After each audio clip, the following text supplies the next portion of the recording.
Commissioner, Mr. President, I rise again, I am afraid, to make the same old hoary speech that I have been making here for several years, and that is, it is my opinion that you do not really understand the concept of banking. All the banks are broke.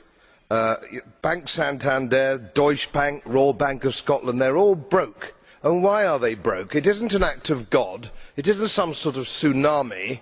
They are broke because we have a system called fractional reserve banking, which means that banks can lend money that they do not actually have. It is a criminal scandal, and it has been going on for too long. To add to that problem, you have moral hazard, a very significant moral hazard from the political sphere. And most of the problem starts in politics and central banks, which are part of the same political system.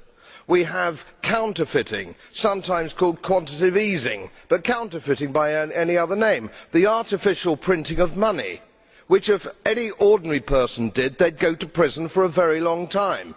And yet governments and central banks do it all the time. Central banks repress the amount of interest that rates are, so we do not have the real cost of money, and yet we blame the real retail banks for manipulating LIBOR. The sheer effrontery of this is quite astonishing. It is central banks that manipulate interest rates, Commissioner. And plus, underneath all this, we talk loosely, in a rather cavalier fashion, do we not, about deposit guarantees. So when banks go broke through their own incompetence and chicanery, the taxpayer picks up the tab. It is theft from the taxpayer.